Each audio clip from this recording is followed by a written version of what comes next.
Several Oklahoma State players could and should end up in the record books in the NFL. If Ollie Gordon repeats last season, he will be one of them.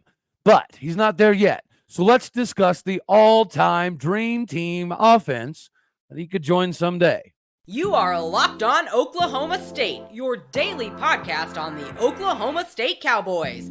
Part of the Locked On Podcast Network, your team every day.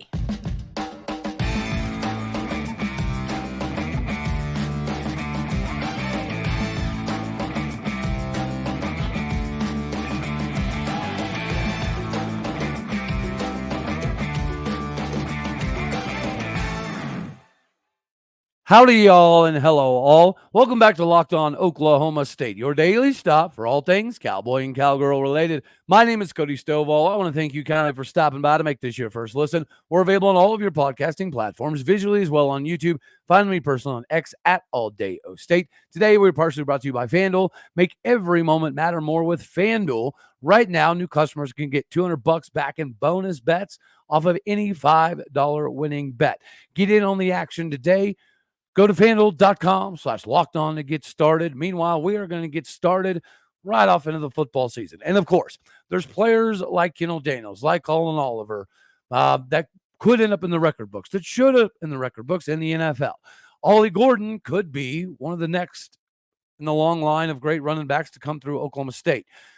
The running back position is definitely the hardest to pick for Oklahoma State Cowboys. But you've seen publications throughout the course of our lifetimes put out dream teams and things of that nature. One thing they do not do is break down every single position and the two deeps for all of those spots. That's what we're going to do today. So without further ado, the starting quarterback for the all-time Oklahoma State Cowboy team should be Mason Rudolph. The reason being is statistically it makes sense. What you're seeing now makes it all make sense, right? He's number one in the record books for total offense, 13,646 yards.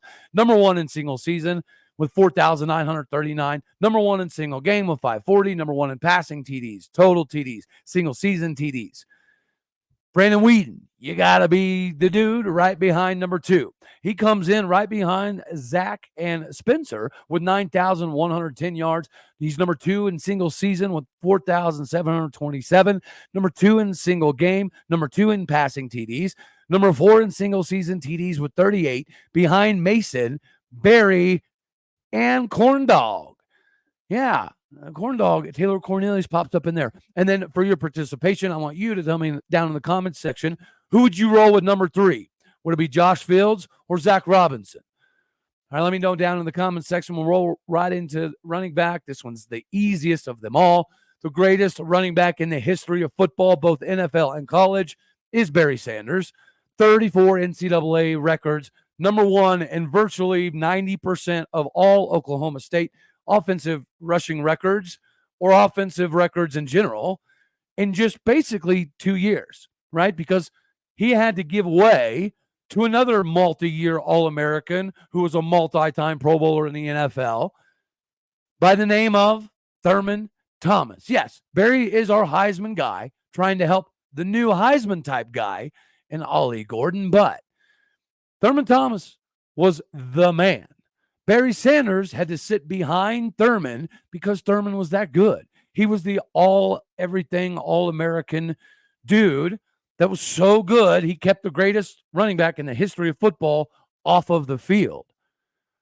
So he doesn't need much of an introduction, and his NFL career was just as phenomenal as his college career, if not better.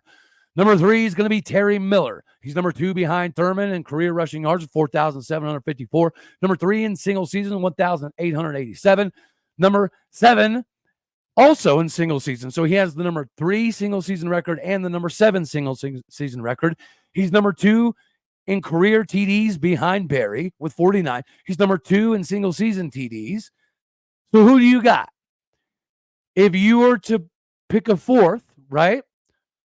Who would you pick for the fourth running back out of Kendall Hunter, Tatum Bell?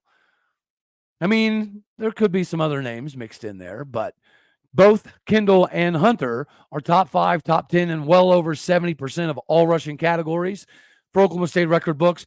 I know Ernest Anderson should be there. David Thompson could potentially be there. But just off of the record books and getting eyeballs on, I would go with Kendall or Tatum as my number 4, but I want y'all to tell me. All right, fullback. This one's probably pretty easy too. Walt Garrison. Walt Garrison is a legend in Stillwater. He's also a legend as a Dallas Cowboy. He was able to carve out a phenomenal role for himself. And you got to go back historically. This is back when Oklahoma State wasn't a football priority. We didn't view football as a priority either. And fullbacks got the ball a lot back then. So Walt Garrison is the man. He's right here. Number 2 behind Walt Garrison's got to be Julius Crossland. And then, you guys get to participate. Who would you have as the number 3 fullback? Between Bryant Ward and Kai Staley. You could throw Jim Spavital in there as well. But again, getting statistics on some of the older guys is not as easy.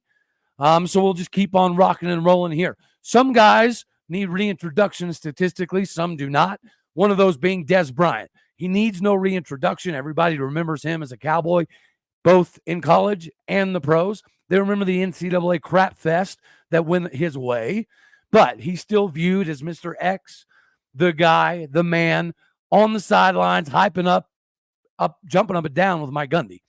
Number 2's got to be Justin Blackman, 2-time Biletnikoff Award winner, goes to the Jacksonville Jaguars, would have had a very successful career in just a short amount of time. He had almost 1,000 yards as a Jaguar.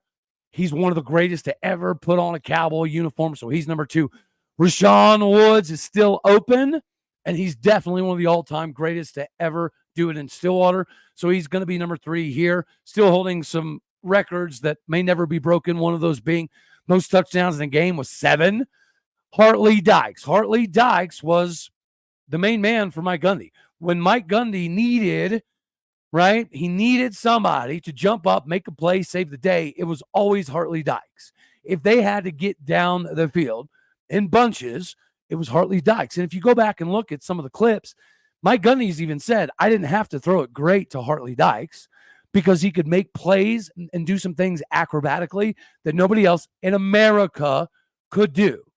All right, so that's going to be the heavy hitting starting 4 wide receivers. Now you participate. Would you take Tylan Wallace or James Washington next? Let me know down in the comments section.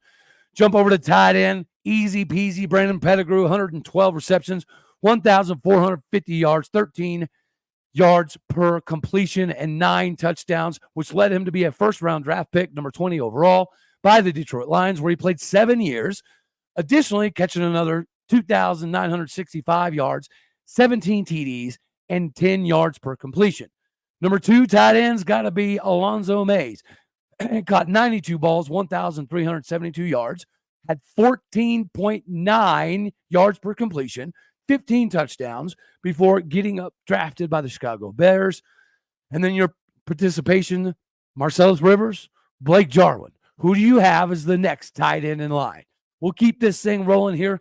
Left tackle, Russell Okung, 2-time All-American, drafted by the Seattle Dirty Birds up there with the 6th overall pick in the first round.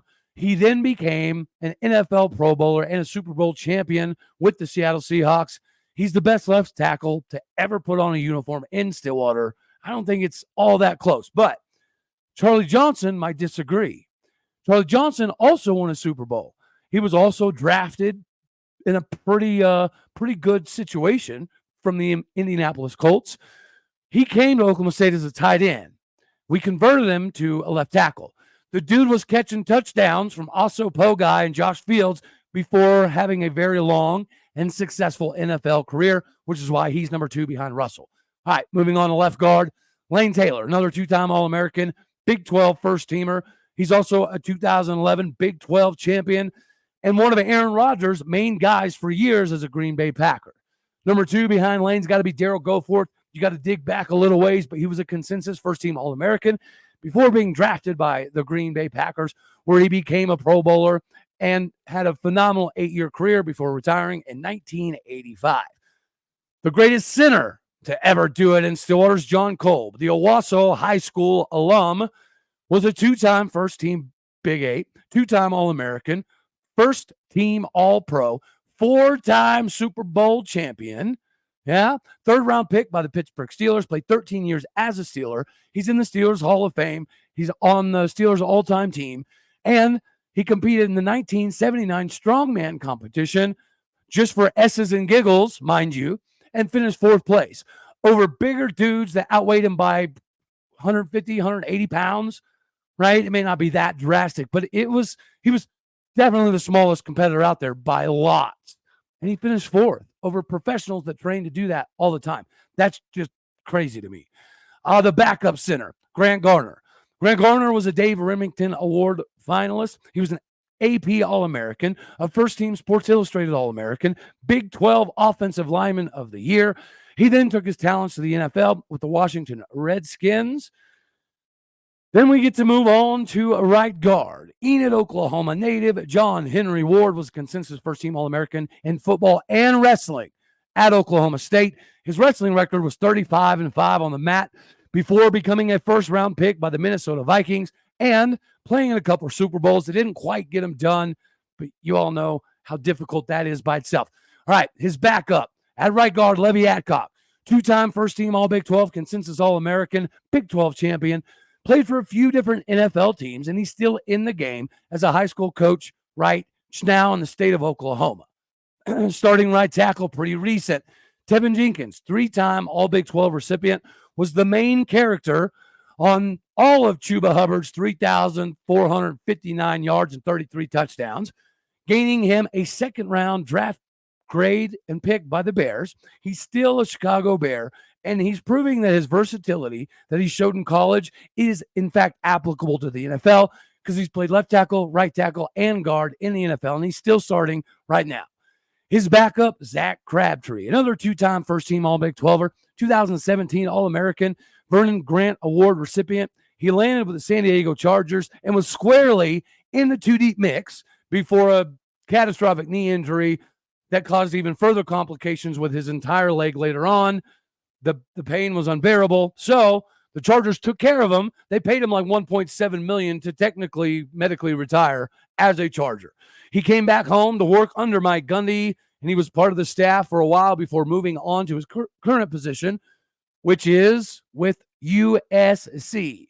He's hanging out with old stinking Lincoln O'Reilly. And you guys should notice there's a name that was left off of here.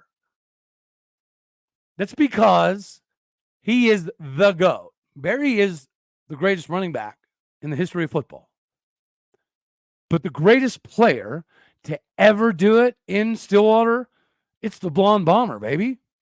Bob Fenimore. And the reason being is, what do you classify Bob Fenimore as?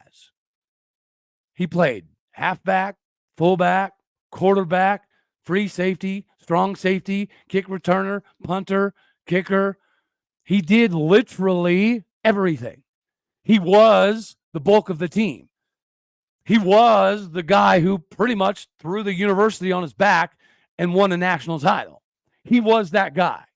Now, if we have somebody else, like let's say Ollie Gordon, if he plays wildcat quarterback, if he plays running back, if he does some returning, splits out wide, catches a couple passes, which some of these things are inevitable, or at least a possibility, then maybe he's in the same breath. But could you imagine Ollie Gordon playing running back and quarterback and strong safety and free safety and tight end in the same game every single day over and over and over? That's insane. And he got screwed out of the Heisman, the 1945 Heisman, both Doc Blanchard, right? And, Taylor, I might be messing up his name there. But anyways, Doc Blanchard and the other running back for West Point, the name escapes me, which makes me angry. Anyways, they combined, those two running backs combined for less yards than Bob Fenimore got by himself. And they finished first and third in the voting. So that's why Bob Fenimore is the greatest of all time for almost any position. He doesn't go in a specific spot because he's the GOAT of almost all spots, right? Fair play? I think that's a fair play. The blonde bomber, Bob Fenimore, the GOAT, for sure. You also can be the GOAT in a multitude of things, but part of being the GOAT is having the ability to do things. And to do things, you got to have the moolah. And to have the moolah, you got to hammer the over, right? You guys already know this. The sports calendar is loaded, and FanDuel is making it even easier and more exciting for you to get in on the action. Right now, new customers get $200 back in bonus bets with any $5 bet. That is $200 back that you can use to bet on March Madness, the Final Four, Major League Baseball, NBA, National Hockey League, and many others. You just have to visit FanDuel.com/lockedon today. Make your next bet your best bet with FanDuel by going to FanDuel.com/lockedon, locked on being one word. Go there now because FanDuel is America's #1 sportsbook. Just like the #1 conversation being had right now is about this defense. Rightfully so. It's the craziest thing. Now, things in the springtime do not always equal, right, the same outcome when the season starts. You don't have another team to grade what you're doing. So you're going up against your own guys. So I understand the spring can be slightly deceptive. But what is not deceptive is size and speed and strength and understanding, which is a big deal. Because at one point in time, Obi Ezeigbo was an unknown, not a virtually unknown, just legitimately an unknown. So as this mix and match of the 3-3-5 and the 4-2-5 with guys like Colin Oliver and Obi Ezeigbo, it does give us more opportunities to do things and to mask things than we've ever had before. Athletically, it's ridiculous what he can do. Deshaun Brown, still going to be a bad mamma jamma. Cody Waltersheet, still going to fulfill a phenomenal role. Xavier Ross is set to have a big year. But Obi Ezeigbo is here, ladies and gentlemen. He's made his presence felt, and we should get to know him. So who is Obi Ezeigbo? Of course, we know him as the dude who came from Gannon. But what Obi is, he's a player out of Ewing High School in New Jersey. He racked up 12.5 sacks in his high school career, which is not bad, but it does kind of, lend itself to why he ended up where he did. He was a first-team All-League. He was selected to play in the Sunshine All-Star game, so there was some recognition. He understands leverage to a crazy degree due to his wrestling background. We all know Mike Gundy loves multi-sport athletes. Mike Gundy especially loves wrestlers. And his background is not only just being a wrestler, but he was one of the top 220-pound wrestlers in the entire state. He won several medals along the way. And his high school film, it's deceptive. That's what it is. Most of his high school film is him playing left tackle and absolutely dominating. Yeah, you're talking like a 215-pound left tackle that was destroying defensive ends. It's crazy to watch. He was selected because of his versatility. He was selected because of his willingness to do more than most everybody else when the lights aren't on to get where he wants to go.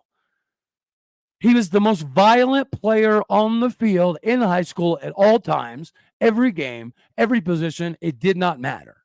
Now, as a defensive end, he made most of his living just running around and through people with relative ease. And you could tell from his high school film, he didn't have any moves. He had virtually zero technique. He didn't have great eye discipline. He had a little bit of that water boy, see ball, get ball, give coach back the ball. That was who he was. That was his mentality. That's how he ended up at Gannon. And then he goes to Gannon, and puts together 108 tackles, double digits tackles for loss, double digits sack, and he only played like 30-something games. And he was doing what? Still learning the position. I'm telling you guys, have some fun. Go check out his high school film and watch him play left tackle. Watching him play left tackle shows you what he could be as a defensive end. That nasty he has, that's offensive lineman level. He just was never going to be a 300-pounder. I don't think anybody ever even expected him to get to 255, 260, which is where he's at. No, he's above 260, 265-ish now.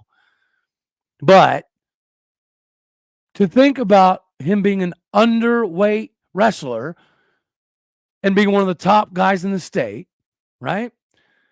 Being an underweight left tackle and throwing defensive ends around like they were absolutely nothing. He would hold a defensive end and grab the blitzing linebacker simultaneously. And he was tiny. These are the things that make more sense, right? Because you cannot coach toughness. You cannot coach work ethic. You cannot coach that dog mentality. Not everybody has it. There's players that are phenomenal, 4 stars, that don't have that dog, that don't have that work ethic. Obi Ezeigbo has that, which is why Obi went from a 200-pound left tackle that nobody wanted to a defensive end at Gannon that won several awards, that is now at Oklahoma State and getting better. He's still getting better. So if we say a massive year from Obi Ezeigbo, NFL scouts should be looking their chops. He is going to be viewed as a tweener, but when you see how Brian Nardo, Paul Randolph, Hammer are going to use this defense and how they're going to use him and Kendall and Colin and Cam and Trey specifically, it's going to be nuts. And if he keeps this up, again, we've had some guys pop up in the spring. I remember 2 years in a row. CJ Tate was hands down the MVP of spring, especially from the wide receiver position. And then the season starts and he never, ever saw the field. So spring is not always indicative of what you're going to get exactly. But we know who Cody Waltersheet is. We know who Xavier Ross is. We know who Deshaun Brown is. And if he's already pushing to start day 1 of spring, that's saying something.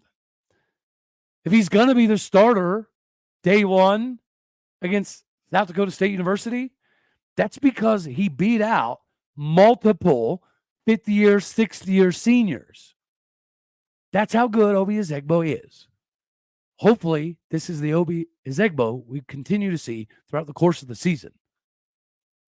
All right. We're going to shift gears.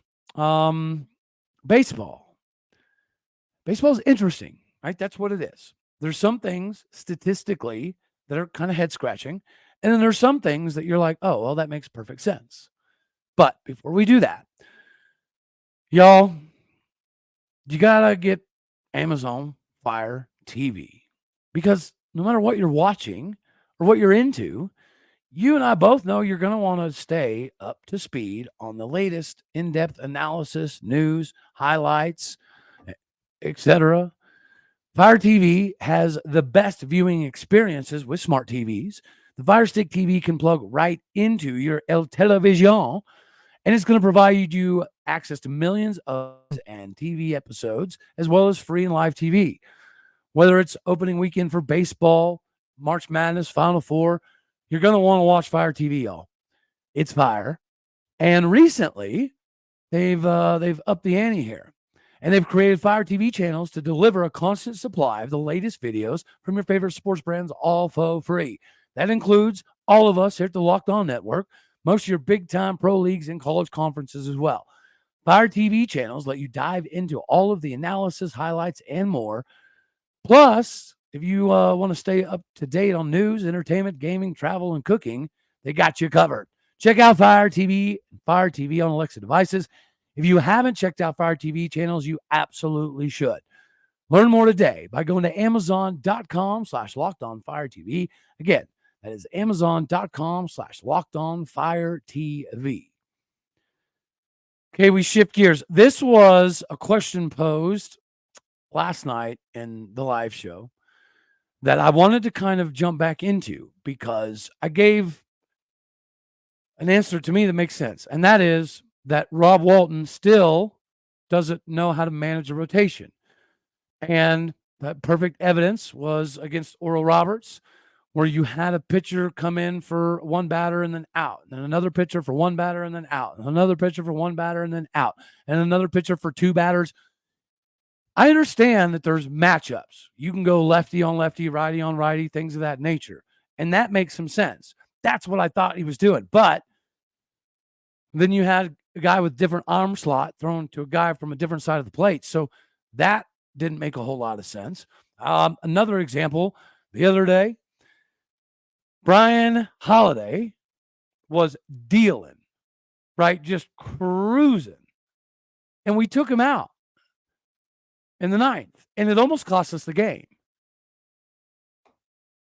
It just, that stuff is still bothersome. But somebody in the live comment section made a comment about how Rob Walton's pitching staff was numero uno as a team with the ERA.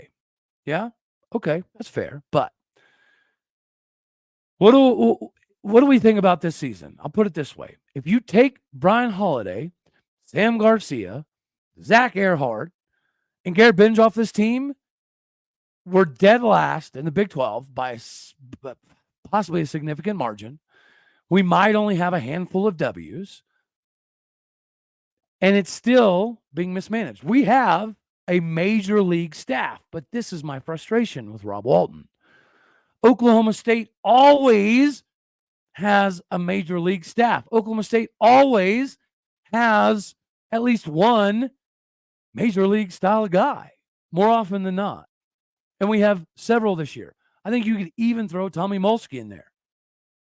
So if you've got Sam Garcia and Tommy Molsky, and you know what you have in Brian Holliday, why is our record still what it is?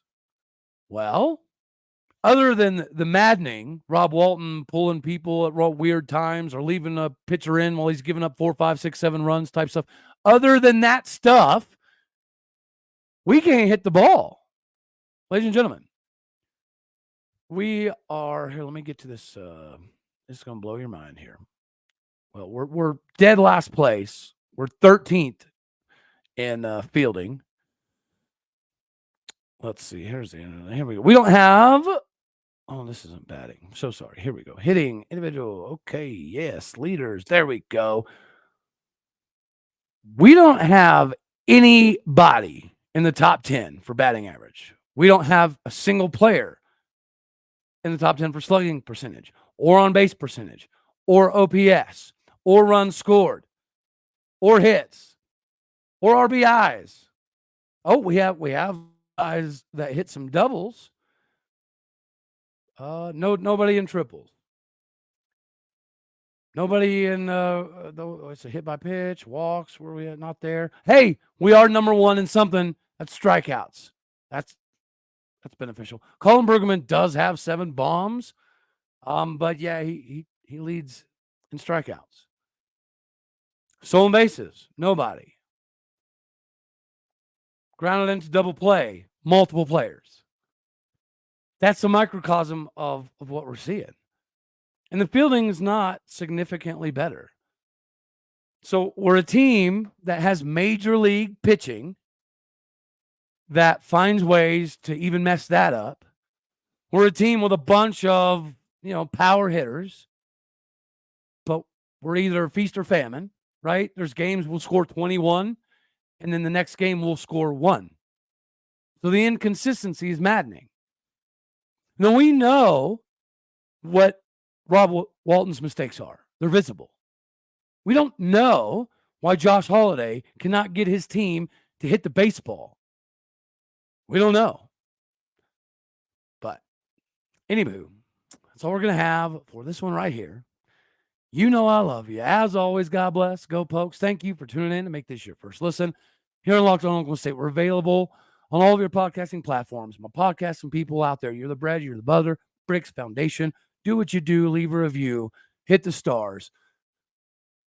All the rest of y'all, hit the like, share, comment, subscribe. You know what to do. And also, my podcasting folks out there, if you haven't heard about the giveaway, I am doing giveaways of tickets, meet and greets of players, and autographed shirt jerseys of the players as well. I'm going to do it for a couple games, maybe even a few games here. So make sure that you're staying engaged and make sure that you're putting in the work, because I'm going to do it predicated upon most amount of listeners, viewers, right? The regulators. I do know statistically that we're one of the best in the company in returning viewership. So those people that are constantly returning for viewership, that watch every episode, predicated upon their amount of watch time, likes, all that. I know there's data points that can pull that stuff out. Those people will then be thrown into a hat, and I'll draw for tickets and meet and greets and autographed jerseys is what some of the player moms call them. All right. You know the drill. Later, taters.